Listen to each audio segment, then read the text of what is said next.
Voilà. Alors, la dernière fois, je crois que nous étions arrivés ici. On avait déjà terminé cette partie-là, les trois niveaux, si je ne me trompe pas. Alors, je dire seul et exclusivement la méditation de la parole de Dieu, jour et nuit, peut nous amener là où nous devons tous aller, au deuxième et au troisième niveau. Nous n'allons pas rentrer dans et le fond de ceci, puisque nous l'avons déjà vu avant, et deep, deeper, deepest. Alors, ce qui m'a été demandé ce matin, Dieu m'a demandé de réintroduire un point déjà abordé, l'importance vitale de la méditation, mais de la façon suivante. Il nous faut réaliser et comprendre avec le cœur. Alors, beaucoup de bien-aimés fonctionnent avec leur tête. La parole est spirituelle. La parole n'est pas intellectuelle. La parole n'est pas mentale. La parole n'a rien à faire avec notre physique. La parole n'a rien à faire avec notre intelligence. Bien que nous pouvons avoir un serviteur de Dieu, un chrétien très brillant et qui peut maîtriser à la quasi-perfection les choses de Dieu, mais dans leur mental. Et ces personnes sont dans de grands dangers. Leur situation est quasi désespérée. Car interagir avec la parole dans notre intellect nous donne l'impression que nous connaissons Dieu.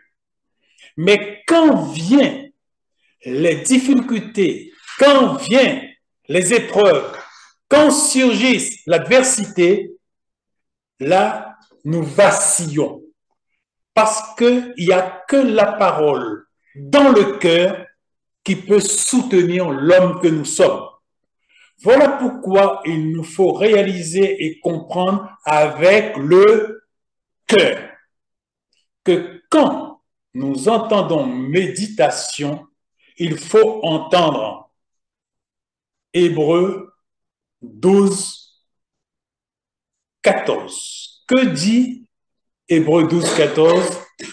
Recherchez la paix avec tous et la sanctification, sans laquelle personne, mais absolument personne, ne verra le Seigneur.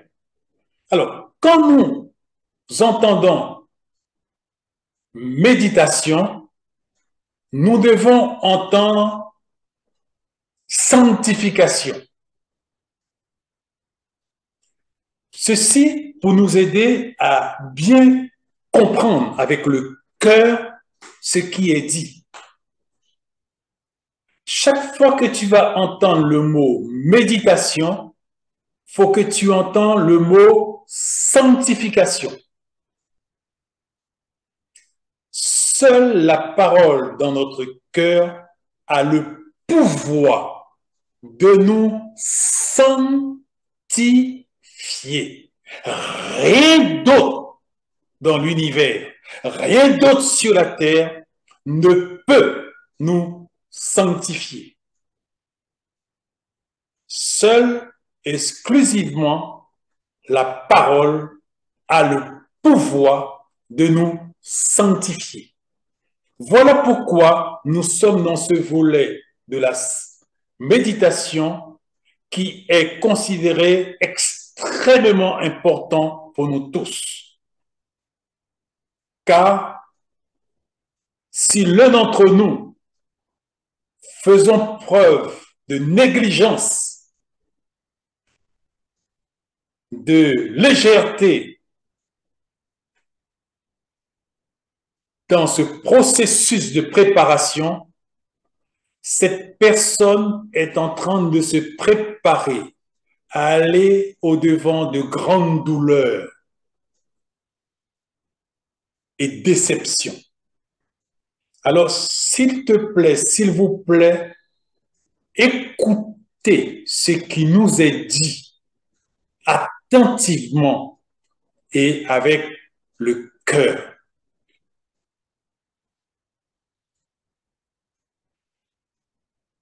Certains d'entre nous pouvons réagir de la façon suivante, mais cette méditation, je ne comprends pas pourquoi ça peut être important pour moi. Surtout si je fonctionne avec ma tête, qui, lui, ne fait que des calculs en fonction des paramètres et des éléments qui sont à sa disposition. Et quand il va faire ses calculs en fonction de ce qu'il a lu dans la Bible, il va trouver que le mot méditation n'est pas aussi répandu dans la Bible pour pouvoir lui attacher de l'importance comme l'amour. Grave erreur. Très grave erreur. Car le premier endroit où a surgi l'importance de la méditation, c'est dans Josué chapitre 1, verset 8. Et là où Dieu donna à Josué le chemin de la réussite pour lui qui était à la tête du peuple. Il dit à Josué, la seule façon pour toi de mener à bien ta mission, car tu as pris la relève du grand homme qui s'appelait Moïse. C'est toi qui as pris sa place maintenant. Maintenant, Josué, pour toi, la seule façon pour toi de réussir, c'est ta relation avec la parole, par la méditation. Et il aurait pu dire à Josué, la seule façon pour toi, Josué, de réussir, c'est que tu te retires avec moi et que tu t'engages dans la route, le chemin de la sanctification. Séparer ton cœur, te séparer de ce qui est vil dans le monde, de ce qui est du monde, et te donner entièrement à moi. C'est de cette façon-là que Josué, ta réussite sera brillant et indiscutable pour tous, parce que ce sera un fait aux yeux de tous. Alors, il nous faut absolument comprendre ça, mais pas avec notre tête, avec notre cœur. Car si nous comprenons l'importance de la méditation avec notre cœur, nous allons nous y donner. Parfois, quand j'entends certains bien-aimés qui me disent « Je ne lis pas comme je devais lire parce que, bon, je suis occupé sur mon téléphone, je suis occupé et sur les réseaux sociaux, je suis occupé avec ci, je suis occupé avec ça. » Et des choses futiles, vous et moi, nous connaissons. C'est que nous n'avons pas encore compris avec le cœur l'importance de la méditation. Que quand nous entendons méditation, il faut entendre ce qui est dit dans Hébreux 12, 14. Sans la sanctification, nul ne verra le Seigneur. Personne ne verra Dieu. Et c'est seule la parole dans notre cœur qui peut nous sanctifier. Quand nous comprenons cela, nous abordons les choses différemment. Autrement, nous allons le suivre en vain. Autrement, notre engagement chrétien est un engagement de quelqu'un qui n'a pas d'huile dans sa lampe. Alors, et la seule et unique façon de faire entrer la parole dans notre cœur, c'est la lire et la méditer.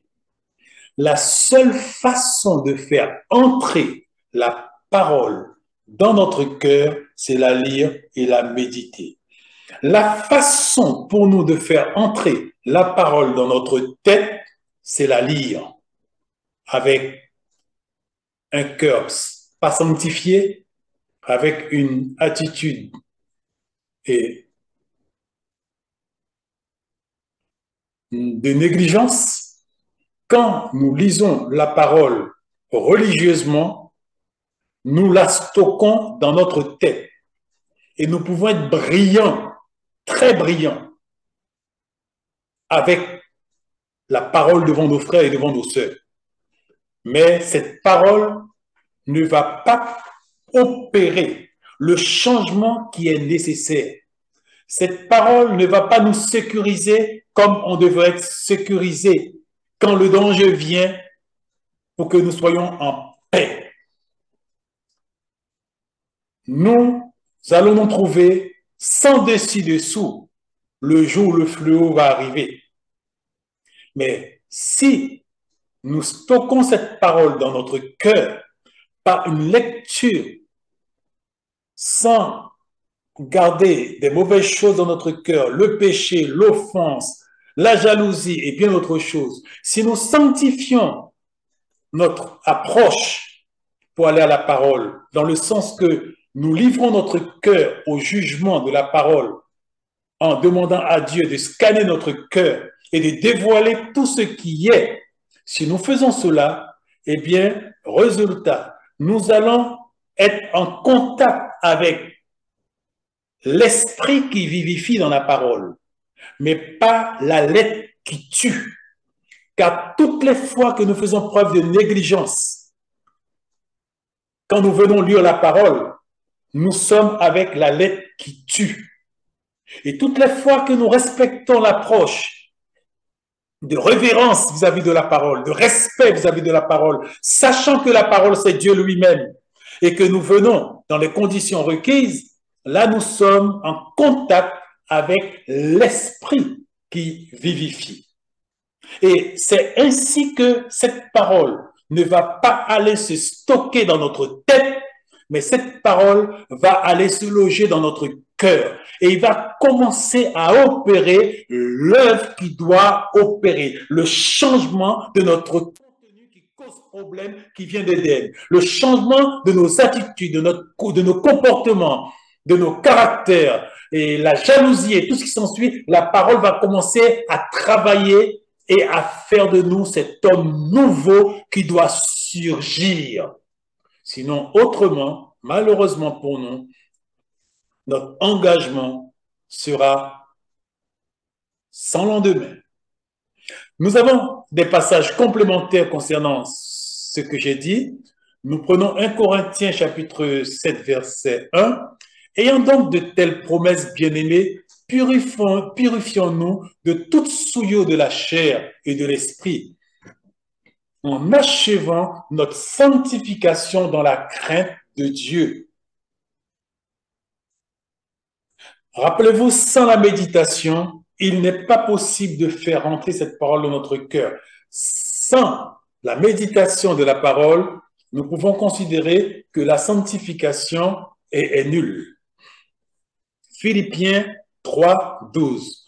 Ce n'est pas que j'ai déjà remporté le prix ou que j'ai déjà atteint la perfection, mais je cours pour tâcher de la saisir, puisque moi aussi, j'ai été saisi par Jésus-Christ. Verset 1 Thessaloniciens 3, 13, afin d'affermir vos cœurs pour qu'ils soient irréprochables dans la sainteté devant Dieu notre Père, lors de l'avènement de notre Seigneur Jésus-Christ avec tous ses saints.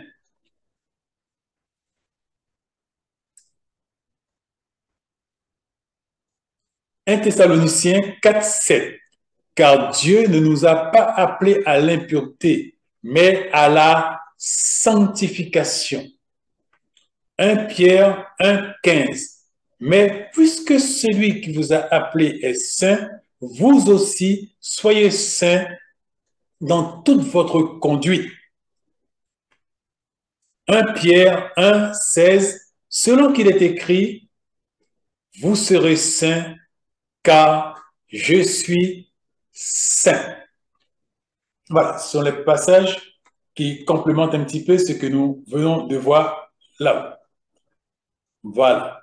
Alors, nous passons maintenant, nous rentrons dans l'autre volet de la méditation. Ça, c'est la suite du message de notre frère Tibi. Alors, la méditation est un instrument, une arme pour faire entrer la parole de Dieu dans notre cœur. Ces paroles, ce ne sont pas les miennes, ce sont les paroles du frère Tibi. La méditation est un instrument, une arme pour faire entrer la parole dans notre cœur. C'est là que la méditation entre en scène, entre en jeu, entre en scène. La méditation a pour but de faire entrer cette parole dans notre cœur. Beaucoup de nos bien-aimés ont une relation avec la parole, je parle des chrétiens sur la planète, ont une relation avec la parole qui est mentale, qui est intellectuelle. C'est pour cela que ces bien-aimés ne sont pas capables de mettre en pratique la parole de Dieu quand cette parole les challenge dans les domaines suivants. Dit Jésus, si on te donne une gifle sur la joue gauche, tu présentes la joue droite. Nous sommes incapables de pouvoir le faire si la parole n'est pas dans notre cœur et s'il n'a pas pris le contrôle de notre cœur. Quand on prend ton manteau, donne aussi ta tunique. Nous sommes incapables de le faire si la parole n'a pas pris le contrôle de notre cœur. Si on te force à faire 2 kilomètres, 1 kilomètre, tu en fais 3. Nous sommes incapables de mettre ceci en pratique. Pourquoi? Parce que la parole n'est pas dans notre cœur. Si on prend ton manteau, donne encore ta tunique.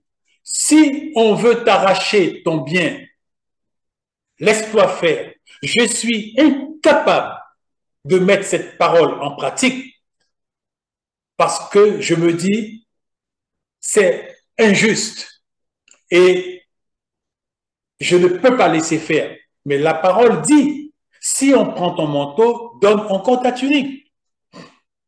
Oui, frère, mais je ne peux pas le faire. Mais je comprends que tu ne peux pas le faire, que je ne peux pas le faire, que nous ne pouvons pas le faire si la parole ne domine pas notre cœur. Mais je suis chrétien, je connais la parole. Ça prouve que tu, moi, nous connaissons cette parole dans notre tête. Cette parole est stockée dans notre tête, mais pas dans notre cœur. Car si la parole était stockée dans notre cœur, il aurait pris le contrôle de la situation, comme quand ils se sont apprêtés à lapider Étienne, il demanda à Dieu de bénir ses bourreaux et de les pardonner. Là, la parole avait pris le contrôle du cœur d'Étienne. Ce n'était plus Étienne qui parlait, mais c'était Christ qui était en lui. Comment Christ est en nous? Il est en nous par la parole. Quand la parole prend notre contrôle, là, Christ maintenant est en nous. Et Christ contrôle les choses. Et c'est là que nous pouvons maintenant mettre en pratique ces paroles inacceptables. Si on prend ton manteau, donne encore ta tunique. Si on te gifle sur la joue gauche, présente la joue droite. Je ne peux pas, tu ne peux pas, nous ne pouvons pas le faire. Pourquoi? Très simple. La parole ne domine pas notre cœur, la parole est stockée dans notre tête. Mais la parole stockée dans notre tête ne peut pas nous contrôler. La parole stockée dans notre tête ne peut pas nous contrôler. Nous avons le contrôle.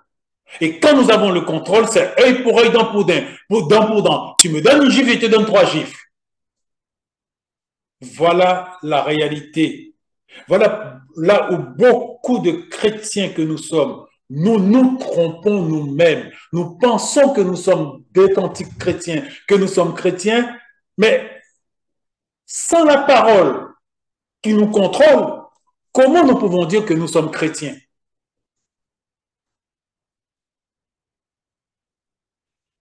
Que Dieu nous aide, que sa grâce soit avec nous. La méditation est un instrument, une arme pour faire entrer la parole de Dieu dans notre cœur. C'est là que la méditation entre en scène, entre en jeu. La méditation est le seul moyen, le seul et unique moyen de pouvoir faire passer la parole de notre tête à notre cœur. Quand nous entendons méditation, entendons aussi par la sanctification. Sans la sanctification, personne ne verra le Seigneur. Sans la parole stockée dans notre cœur, nul ne verra le Seigneur. Demandez à Dieu de vous parler à travers sa parole. Quand nous méditons la parole, demandez à Dieu que la parole puisse accomplir les œuvres suivantes dans notre cœur. Demandez à Dieu de nous parler à travers sa parole. Tandis que vous réfléchissez sur la parole, demandez à Dieu de vous parler à travers sa parole. Tandis que vous réfléchissez sur la parole, demandez à Dieu de vous nourrir dans sa parole afin de le connaître, par sa parole afin de le connaître. 4. Demandez à Dieu de vous remplir. 5. Vous venez avec votre amour, vous venez avec votre peur. Demandez-lui de vous remplir. Demandez-lui de vous submerger de sa gloire au nom de Jésus. Ça, ce sont les paroles de notre Fatibis, ce ne sont pas les miennes. En fin de compte, cette démarche va permettre une relation fusionnelle avec la parole. Là où nous avons une telle relation avec la parole peut nous parler, dissiper nos craintes, nos peurs. La parole prend le contrôle de la situation. Devant nos réactions, quelqu'un me dit « bah », je vais répondre « bah ». Mais si la parole est là, la personne dit « bah », je vais répondre « que Dieu te bénisse ». Mais avec cœur, pas en provocation. Mais ça, vous et moi, nous sommes employons le terme, nous sommes des animaux. Et nous réagissons spontanément. Insulte pour insulte, violence pour violence, haine pour haine, mépris pour mépris, coup pour coup. En un mot, œil pour œil, dent pour dent. Ça, c'est l'homme naturel que toi et moi et nous sommes. Mais Dieu dit, mais je ne suis pas venu sauver des animaux, je suis venu sauver des chrétiens. Vous et moi, nous devons devenir des chrétiens. Seule la parole en nous peut nous transformer en chrétiens parce qu'il prendra notre contrôle. Que Dieu nous aide, que sa grâce soit avec nous. Avant que Jésus ne nourrisse la foule, il leur a ordonné de s'asseoir. Nous devons nous assurer que notre cœur soit en accord avec lui.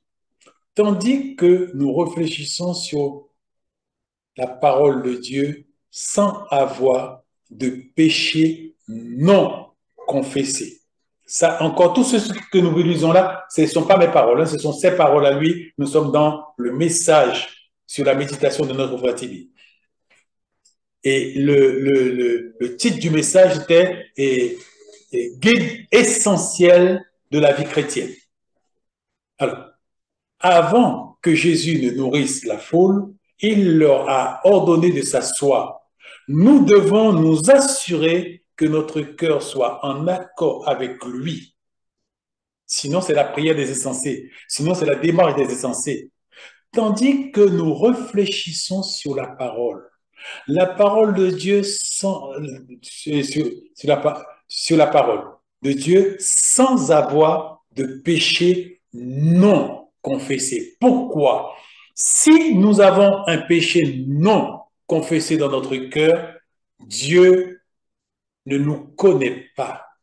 Dieu ne sera pas en accord avec nous. Nous allons lire la Bible en tant que littérature. Nous allons lire la Bible en tant que livre d'histoire. Ce ne sont pas mes paroles, c'est les paroles du Frère Tibi. Mais pour que nous puissions avoir l'esprit qui vivifie, la parole de Dieu elle-même, il faut que notre approche soit révérentielle. Il faut que notre approche soit respectueuse. Veut dire que nous nous approchons sans interdit, sans péché non confessé, sans haine, sans jalousie. Si quelqu'un se croit intelligent et suffisamment sage pour aller quand même vers la parole sans faire cette démarche, tu te trompes toi-même. Tu te trompes toi-même. Et la déception sera pour toi à la fin. Tandis que nous lisons la Bible, Dieu nous lit. Le plus grand produit de la méditation est la crainte de Dieu. Quand nous méditons la parole, quand nous la lisons avec méditation, le chantier dont je vous ai parlé au début, ce grand chantier, car chacun d'entre nous, nous sommes un chantier complexe, difficile pour Dieu. Et Dieu peut mener ce chantier à bien que par sa parole. C'est quoi ce chantier? C'est changer ce que nous sommes en ce que Dieu veut que nous soyons. Et Dieu ne peut le faire que par sa parole dans notre cœur, pas dans notre tête. Si je lis la parole avec le péché, le mensonge, la jalousie et la rancune et non-pardon, si je lis la parole, ce n'est que ma tête qui lit la parole. Dieu ne me connaît pas. Et même j'offense Dieu, j'insulte Dieu. Bien-aimés, soyons alertes et soyons prudents dans ce que nous faisons. On ne se moque pas de Dieu. Nous sommes enseignés.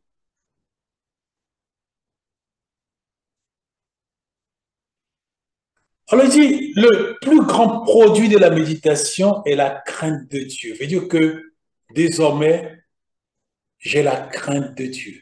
Et la crainte de Dieu, c'est la haine du mal. C'est la peur de pécher. Et je ne me permets pas de venir vers Dieu avec un cœur sale. J'ai aimé hier et dans la réunion des enfants, et une image a été donnée que au niveau des enfants, pour que les enfants puissent comprendre, si j'ai la main sale et que maman, papa m'appelle pour venir manger, je ne vais pas sauter au courir avec ma main tout sale pour venir prendre mon manger pour manger. La nourriture qui devait faire du bien à mon corps va détruire mon corps parce que les microbes destructeurs qui sont dans ma main quand je jouais dans la boue, quand j'ai joué avec toutes sortes de choses, parce que vous savez, dans la terre, le chien a fait ses affaires et je ne l'ai pas vu, il s'est réduit en poussière. Mais quand je touche la terre et tout cela, tout ça est dans ma main. Et bien d'autres choses que je ne peux pas nommer.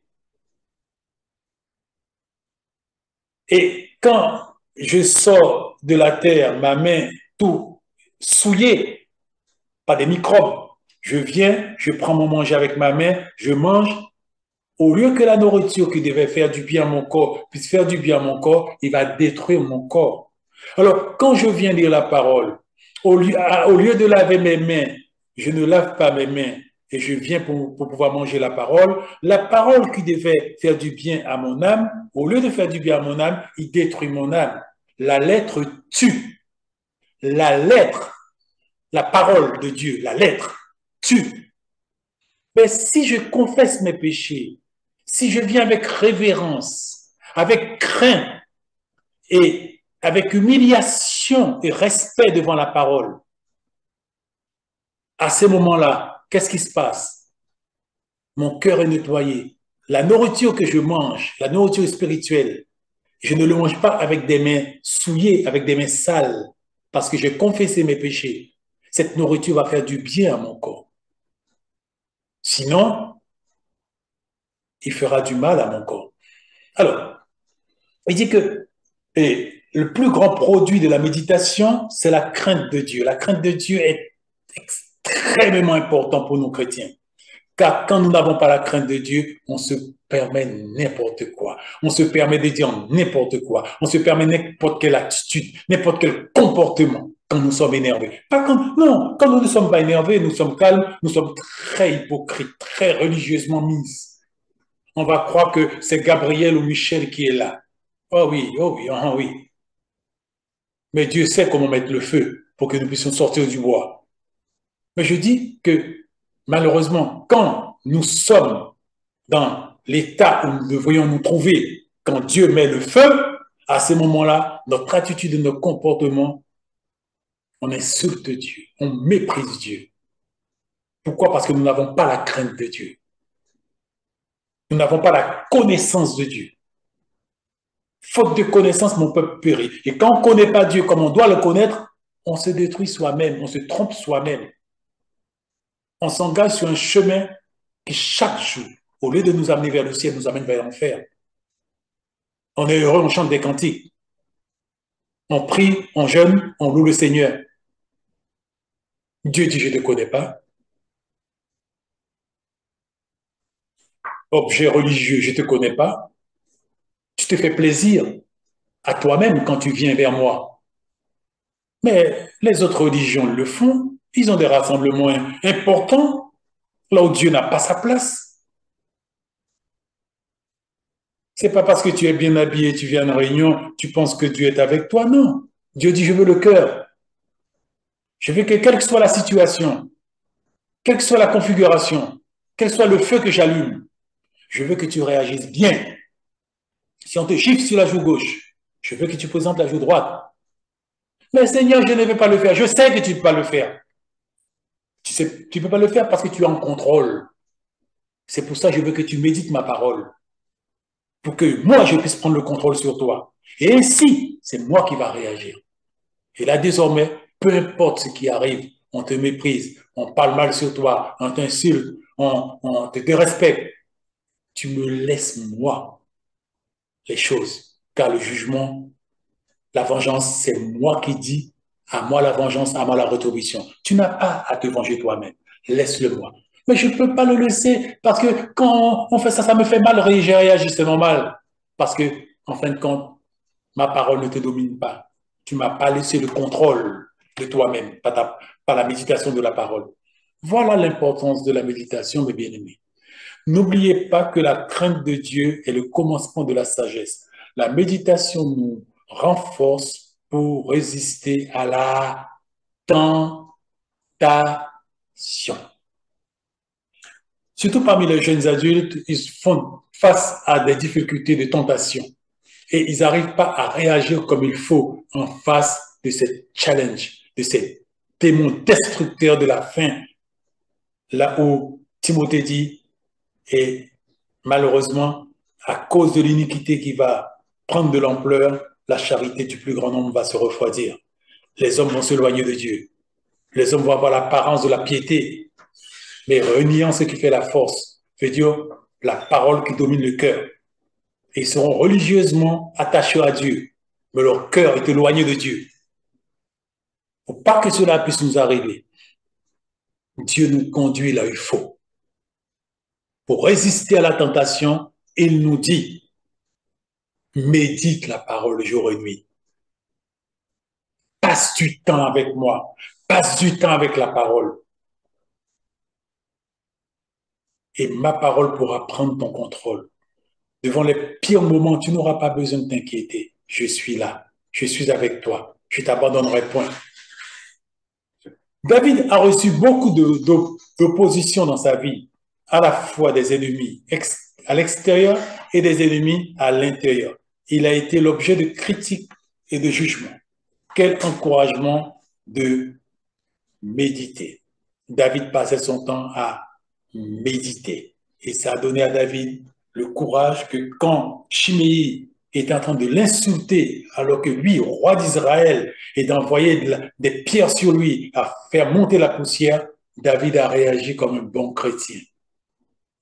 Quand le fils de Seridja et Abishai, je crois, a voulu et tuer cet homme, David a dit non. C'est l'Éternel qui a dit de le faire. Respectons, baissons la tête. Et David est parti dans la honte. Et David a pu réagir comme cela, parce que David méditait la parole. Alors, la méditation de la parole, elle produit la crainte de Dieu et la connaissance de Dieu. Elle nous aide à ne pas réagir selon la chair. Ce ne sont pas mes paroles, hein, ce sont les paroles du Fatih. Elle produit la crainte de Dieu et la connaissance de Dieu. Elle nous aide à ne pas réagir selon la chair. Elle nous évite de mauvaises réactions. Elle nous amène à respecter les voies de Dieu. La méditation nous amène toujours à une réponse qui vient de Dieu. Je veux dire, une méditation authentique nous amène toujours à une réponse qui vient de Dieu.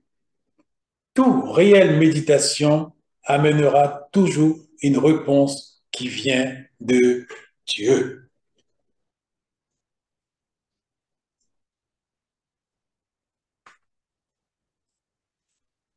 Cette réponse pourrait être une confession, une prière, une louange, une action de grâce.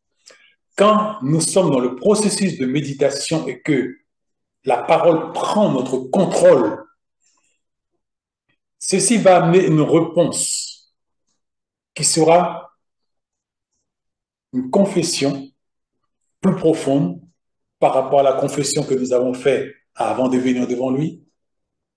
Et là, la méditation nous amène à voir des choses qui étaient encore beaucoup plus cachées en nous. La méditation va provoquer une prière qui va jaillir automatiquement de notre cœur, une louange qui va jaillir automatiquement de notre âme, une action de grâce, etc., etc. Plus plus que la parole est en nous, et mieux nous sommes équipés pour résister au péché.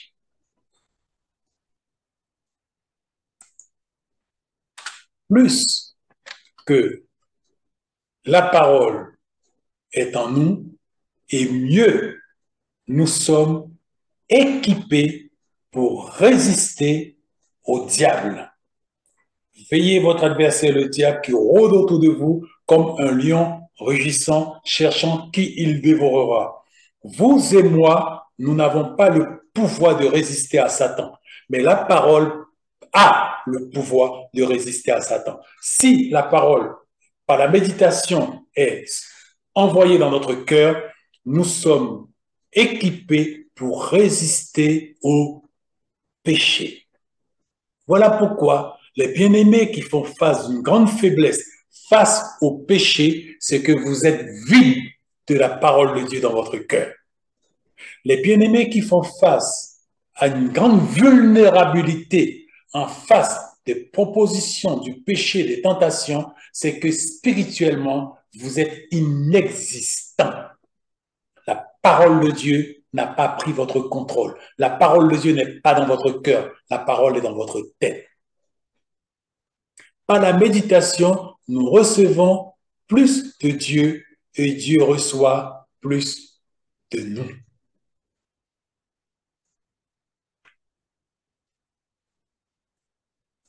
Il a repris le passage que Dieu nous a donné depuis quelques années avant même que nous puissions savoir l'enseignement sur la méditation.